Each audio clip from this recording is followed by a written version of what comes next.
ఈ పైన చెప్పినవి సాధారణంగా పురుషులకు అన్వయం, స్త్రీలకి కూడా అన్వయం కొంతవరకు. ప్రత్యేకించి స్త్రీల విషయం మాట్లాడుతోంది లక్ష్మీదేవి. నేను కాదు చెప్తున్నవి ఇవన్నీ, లక్ష్మీదేవి చెప్తోంది అని మీరు గుర్తుపట్టాలి. ఆవిడంది, గృహమునకు సంబంధించినటువంటి శౌచము, గృహమునకు సంబంధించిన శాస్త్రమును ఎవరు పాటిస్తారో అటువంటి స్త్రీల యందు నేను ఉంటాను. గృహమునకు సంబంధించిన శాస్త్రం అన్న మాటకి ఏమిటి అర్థం అంటే, మీ మీదెందుకు నా మీదే పెట్టుకుంటా. ఉదాహరణ, నా తమ్ముడు ఉన్నాడు అనుకోండి, లేకపోతే నాకు అన్నగారు ఉన్నాడు అనుకోండి. పోనీ తమ్ముడు అంటే ఉన్నాడు, అన్నయ్య అంటే లేడు, నాకు నేనే పెద్దవాడిని ఇంట్లో, అందుకని అన్నయ్య అంటే గొడవ లేదు.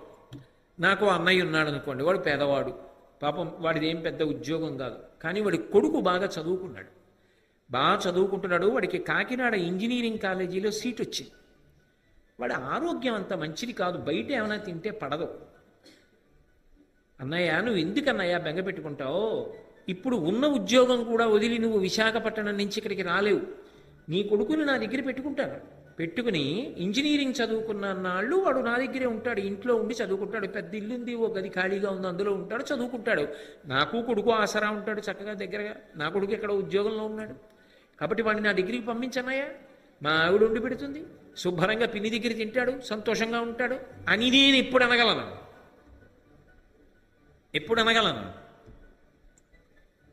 ఆమె సంతోషంగా అలా వండి పెడుతుంది అన్నప్పుడు మీ అన్నయ్య కొడుక్కి నేను వండి పెట్టడం ఏమిటి అని అంటుందన్న భయం నాకుంటే నేను ఆదుకోగలనా? నా కొడుకు వరస అయిన వాడినైనా, అన్న కొడుకునైనా? ఇంకంతకన్నా నేను వ్యాఖ్యానం చేయను. ఇంటికి బంధువుల్ని పిలవాలంటే పురుషుడికి ధైర్యం ఎక్కడిది? అతిథి పిలవాలంటే ధైర్యం ఎక్కడిది? తన గౌరవం నిలబడాలంటే ధైర్యం ఎక్కడిది? ఆమె నుండే వస్తుంది. తానొక మంచి పని చెయ్యాలి, తానొక మంచి పని చేసేటప్పుడు తనకి వ్యక్తిగతంగా ఉన్న చాలా సమయాన్ని ధారపోసేయాలి. అవి చేయకపోతే ఆయన కూడా ముచ్చట్లాడుకుంటూ కూర్చోవచ్చు ఇంట్లో. కానీ ఆయన పని చేయడం కోసం ఎక్కువ ఇంట్లో కూడా మాట్లాడకుండా చాలా సమయాన్ని వేరొక ప్రయోజనానికి వెచ్చిస్తున్నాడు. ఆయన అలా వెచ్చిస్తున్నా పోన్లే, ఆయనకి అది ఇష్టం, ఆయనను అలా బ్రతకని, ఆయన వెంట నేను ఉంటాననడం తప్ప, దీని వలన విసిగెత్తిపోతాను, మీరు ఇది మానేయండి, హాయిగా ఇద్దరం ముచ్చట్లు ఆడుకుంటూ మేడ మీద కూర్చుందామని ఆవిడంటే ఈయన ఏం చేయగలడు? ఈయన చేయగలడా చేసే మంచి పనులు? ఆమె వెనక దన్నుగా ఉంది కాబట్టి చెయ్యగలిగాడు. అంటే నిజానికి ఏ ఇంట ఏ పురుషుడు ఏ గొప్ప పని చెయ్యగలిగినా వెనక ఆమె ఉండబట్టే. కాబట్టి ఆమె అలా నిలబడగలిగినదై ఇల్లాలి యొక్క వైభవాన్ని తెలుసుకుని, అసలు ఆయన విజయము వెనక నేనున్నాను కాబట్టి నడుస్తోంది అని తెలుసుకున్నదై ఉండగలిగితే అప్పుడు ఆ ఇల్లు శోభాయమానంగా ఉంటుంది. మీరు కొందరిని చూడండి, 5 కొడుకులు ఉంటారు, 5 కోడళ్ళు ఉంటారు, 4 కూతుళ్ళు ఉంటారు, అల్లుళ్ళు ఉంటారు, ఇంతమంది వియ్యాలారు ఉంటారు, ఎవ్వరితో ఒక మాట తేడా కూడా ఉండదు, ఎంతో సంతోషంగా ఉంటారు. దానికి అంతటికీ ప్రధాన కారణం ఎవరో తెలుసా? నిజానికి పురుషుడు కాదు, ఆ ఇంటి ఇల్లాలు. ఆమె ప్రేమ, ఆమె అందరినీ కూడగలుపుకుంటుంది. ఎందుకో తెలుసా? అక్కర్లేని చీకాకులు అవి ఇంట్లో బయలుదేరితే ఆయన అశాంతి పొందితేది ఆయన ఆరోగ్యానికి భంగకరం. నాకు కావలసిందా ఆయన, నా పసుపు కుంకాలు. ఆయన సంతోషంగా ఉండాలి. ఈ చిన్నవి ఏ ఉన్నా ఆమె జీర్ణం చేసేసుకుంటాం తప్ప బయట కూడా అందం. ఒక్కొక్క ఇల్లాలు అలా నిలబడిన కారణం చేత కుటుంబాలు నిలబడతాయి. నేను పేరు చెప్పను, కానీ మీకు ఒక విషయం చెప్తా. నేను విశాఖపట్నం ఉపన్యాసాలకు ఎడుతుంటా. ఒక కుటుంబం నాకు బాగా సన్నిహితం. నేను ఆవిడ వాళ్ళ కోడళ్ళని చూసుకునే విధానం చూసి ఆశ్చర్యపోయా. ఎందుకంటే వాళ్ళ కోడలు ఒకసారి అమెరికా వెడుతోంది, ఏదో 2 నెలలు అలా పర్యటన చేసి సరదాగా తిరిగి రావడానికి వెడుతున్నారు వాళ్ళ కొడుకు కోళ్ళ. ఆ పిల్ల వెడుతూ అత్తగారిని పట్టుకుని ఇడిచింది. అత్తయ్య, 2 నెలలు నిన్ను విడిచిపెట్టి ఉండలేను అత్తయ్య, ఆయన రమ్మంటున్నారని వెళ్తున్నాను. నాకు ఆశ్చర్యం వేసింది. ఏమిటి కోడలు అత్తగారిని పట్టుకుని ఏడవడం ఏమిటి, 2 నెలలు ఉండలేను అత్తయ్య అని చెప్పి ఆ రోజు వాళ్ళ ఇంట్లో నేను పలహారం చేస్తూ ఆయనతో అన్నాను, అయ్యా, బహుశా మీ అమ్మగారు మీ భార్య గారిని చాలా ప్రేమతో చూసి ఉండాలి, అదే సంస్కారం మీ ఆవిడకి కూడా వచ్చింది, కోడళ్ళని అంత ప్రేమగా చూస్తున్నారన్నాడు. ఆయన పలహారం చేస్తున్న ఆయన ఆపి, మా అమ్మ గురించి ఒక్క మాట వ్యతిరేకంగా మాట్లాడడం నాకు ఇష్టం లేదు, కానీ కోటేశ్వరారు, మా అమ్మ చాలా బాధ పెట్టిందండి నా భార్యని. అయినా మా అమ్మ నాకు పూజనీయురాలు, నేను ఒక్క మాట మా అమ్మకి వ్యతిరేకంగా మాట్లాడినా.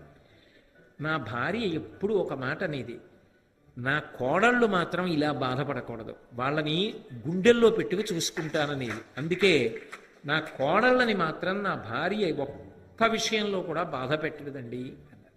ఆ ఇంట ప్రశాంతత, ఆ ఇంటి వృద్ధి అంతా ఎందువల్ల వచ్చిందంటే తాను కష్టపడినా ఆ కష్టం తన కోడలకి రాకూడదని ఆలోచించిన అత్తగారి పెద్ద మనసు.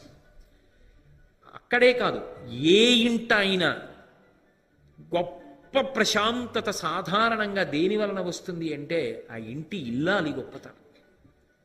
అది అంత తేలికైన విషయం ఏం కాదు, అది వాళ్ళ గొప్పతనం. నిజంగా కూడా వాళ్ళ ఓర్పు, వాళ్ళ మర్యాద, వాళ్ళ ప్రేమ, బంధువుల్ని కలుపుకోవడం, అక్క చెల్లెళ్ళు వాళ్ళ ప్రేమ, అది లేనినాడు ఏ పూర్ణత్వం ఉంటుంది?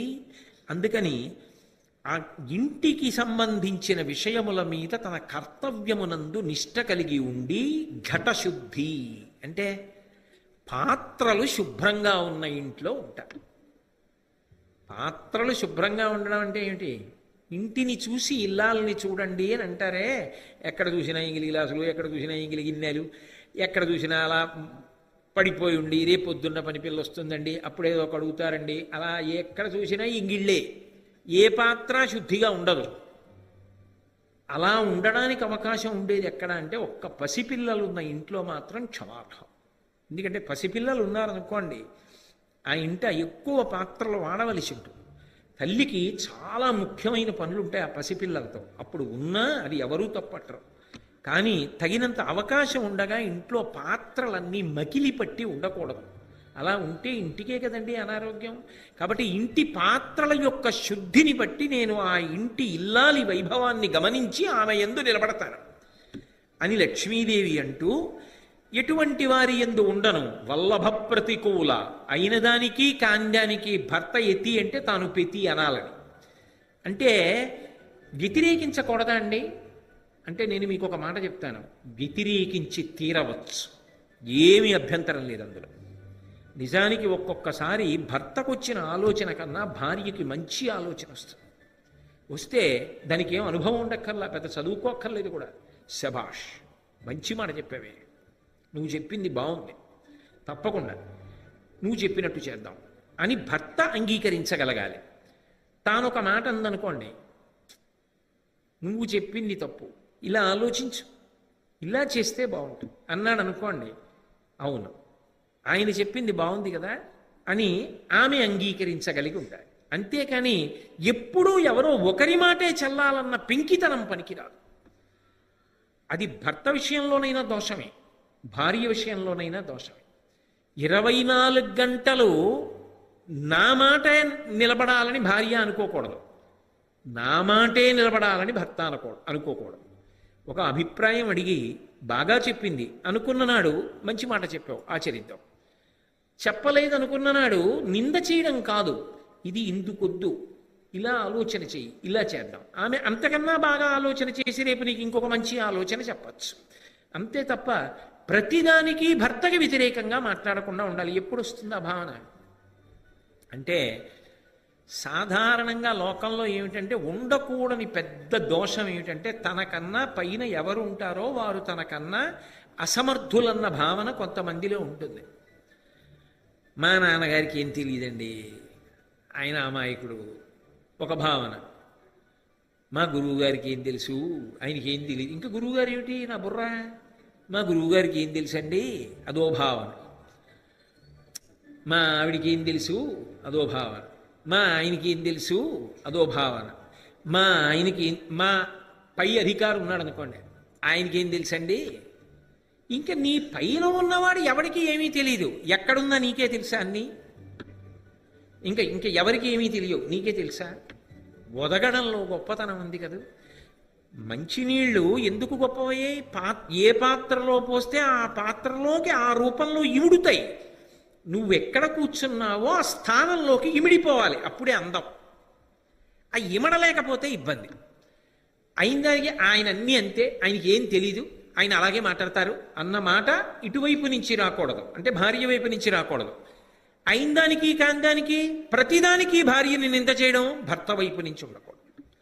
కాబట్టి అలా వల్లభ ప్రతికూలురైనటువంటి స్త్రీల యందు నేనుండను. నిష్ఠురాత్మలు.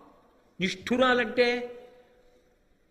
అవతల వారి యందు తప్పు పట్టడానికి నిజంగా వాళ్ళు యోగ్యులేనా, అది వాళ్ళ తప్పు వల్ల జరుగుతోందా ఆ ఇబ్బంది అన్నది ఆలోచించకుండా వాళ్ళ తప్పేముందని తెలిసిండి కూడా వాళ్ళని నింద చేస్తూ ఉండడం, అది అస్సలు అంగీకార యోగ్యము కాదు. నేను ఉండనటువంటి వాళ్ళ దగ్గర లక్ష్మీదేవి.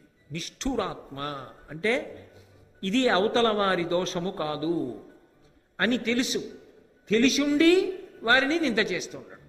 ఏమిటి ప్రయోజనం దానివల్ల అంటే అలా ఉండకూడదు సుమా.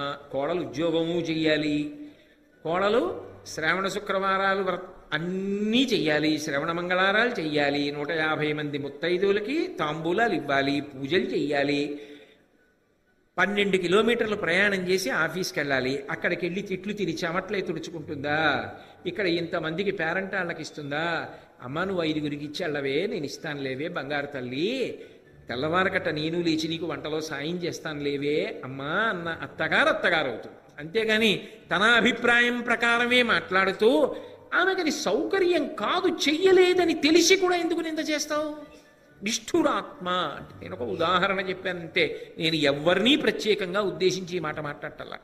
కాబట్టి నిష్ఠురాత్మలు ఇలాంటివి మనకి తెల్లవారులేస్తే ఇవే సమస్యలు. చూడండి, పసిపిల్లల తల్లి ఉంటుంది, ఓ పిల్ల అనారోగ్యంతో ఉంటుంది, నువ్వు తలస్నానం చేస్తేనే ఇది చెయ్యాలంటుంది అత్తగారు. ఎవరు చెప్పారు? శాస్త్రం చెప్పింది అలాగా. ఆమెకి ఒంట్లో బాగుండకపోతే పసుపు నీళ్లు తల మీద చల్లుకోవచ్చు. ఎందుకు విన్నావు ఈ పురాణాలన్నీ? ఎందుకు తిరిగావు గురువుగారి దగ్గర? నీ కోడలు తలస్నానం చెయ్యలేదు అని నీకు తెలిసినప్పుడు పసుపు నీళ్లు చల్లుకో అని ఎందుకు చెప్పాలి ఆ కోడలకి? అప్పుడు ఇంకెందుకు గురువుగారి చుట్టూ తిరగడం, ఎందుకు ఉపన్యాసాలు వినడం, ఎందుకు పుస్తకాలు చదవడం, ఎందుకు పారాయణలు? నడవడి చేత నిరూపణం కావాలి నువ్వు చేసే పనులు. నిష్ఠురాత్మ అవకాశం శాస్త్రం ఇచ్చినప్పుడు, పిల్ల బాధపడుతున్నప్పుడు నువ్వెందుకు దాన్ని మినహాయింపును ఉపయోగించవు?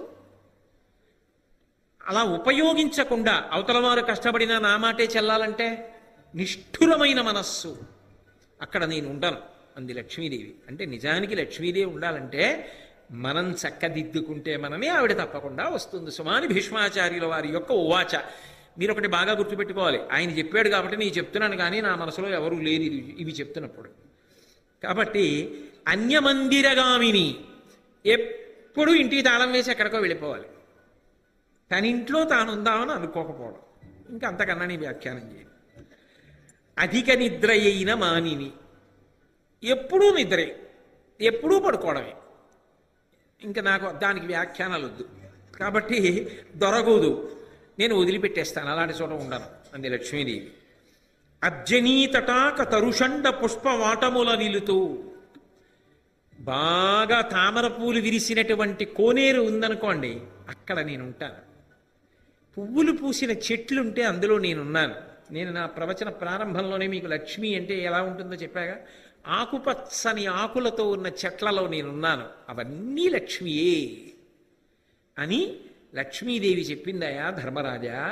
కాబట్టి నీకు లక్ష్మీ కటాక్షము కావాలంటే ఆమె ఎలా ఉంటే అనుగ్రహిస్తుందో అలా ఉండడానికి ప్రయత్నం చెయ్యి అని భీష్మాచార్యుల వారు చెప్పారు. చెప్పి వేరొక వృత్తాంతాన్ని చెప్తున్నారు. సిరిధేనువలలోని కరిగిన ఎవ్వతవనియవి అడిగిన అమ్మహాత్మ శ్రీ నేను మీలో వసింపగా వచ్చి తిని అనవుడు, చించలమైన నిన్ను ఒల్లముమాలోన ననుపగా అనియే అగ్గోవులు, దానిక దేవి వగచి ఏను బాసిన సర్వదానవ కులము కిట్పడియే పొందిన సురల్ ప్రభుతనుందిరి, ఏను వచ్చుట కోరి కాదే తపంబులాచరింతురు, నన్నిట్టుల అభిభవించుట ఉరవి మీకు అన్న అధ్రువమొల్లమనుట అభిభవమే నీకు బోలినయచటి కరుగు. ఒకసారి లక్ష్మీదేవి ఆవుల దగ్గరికి వెళ్ళింది. నీ యందు సమస్త దేవతలు ఉంటారు కదా, కాబట్టి ఓ గోవా నాకు కూడా నీ యందు నివసించడానికి ఒక స్థానాన్ని ఇయ్యి అని అడిగింది. అడిగితే అవన్నాయి గోవులు నువ్వెవరవు అన్నాయి. అంటే ఆవిడంది నేను లక్ష్మీదేవిని అంది. అవన్నాయి నువ్వు మా దగ్గర వద్దు అన్నాయి. ఇవి ఎందుకు వద్దు అంది. నువ్వు చించల లక్ష్మివి, నువ్వు ఒక చోట ఉండేదానివి కావు, చించలత్వం నాకు ఇష్టం ఉండదు, కాబట్టి నువ్వు మా దగ్గర వద్దు, వెళ్ళిపో. ఆవిడంది, మీరు అలా అనకూడదు, నేను వదిలిపెట్టడం వెనక మంచి వాళ్ళకి అనుగ్రహం ఉంటుంది, పట్టుకోవడం వెనక చెడ్డవాళ్ళకి దురదృష్టం ఉంటుంది. నేను రాక్షసుల్ని వదిలిపెట్టి వెళ్ళిపోతుంటాను, అందువల్ల లోకము రక్షింపబడుతుంటుంది. సన్మార్గంలో ఉన్న వాళ్ళ దగ్గరికి వెళ్ళిపోతూ ఉంటాను, అందువల్ల వాళ్ళు వృద్ధిలోకి వస్తుంటారు. అందుకు కదా నా కోసం తపస్సు చేస్తారు, అందుకు కదా నా పేరు లక్ష్మి. అందరూ నన్ను చూస్తూ ఉంటారు కదా, ఆవిడ అనుగ్రహం కలగాలని కోరుకుంటారు కదా. అటువంటి నన్ను మీరు చెంచల లక్ష్మి అంటారేమిటి? మరి నేను కదలకపోతే ఎలా కుదురుతుంది? అసలు నేను కదలడమే లోకానికి ప్రయోజనం. మీరు చూడండి, కరెంట్ అంటే కదిలితేనే దానికి ప్రయోజనం. కరెంట్ కదలకుండా ఆగిపోయింది అనుకోండి, ట్రాన్స్ఫార్మర్ కరెంటు పోయిందంట. కరెంట్ అంటే కదులుతోంది, కరెన్సీ అంటే కదిలితేనే ప్రయోజనం. కరెన్సీ డబ్బు ఉంది, ఓ మంచి పని చేస్తేనే ప్రయోజనం, దాచేస్తే కంపు వస్తుంది, ఏమిటి ఉపయోగం?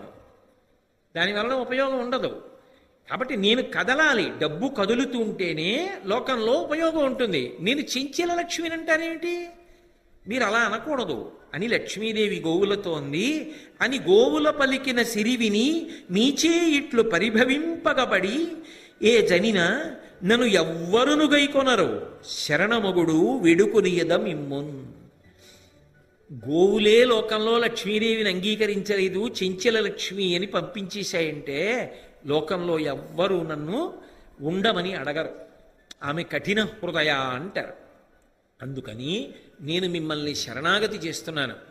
మీరు ఇంత కీర్తింపబడినటువంటి స్వరూపాలు, సమస్త దేవతలు మీ యందుంటారు, కాబట్టి నాకు కూడా మీలో ఒక స్థానం ఇవ్వండి అని అడిగింది.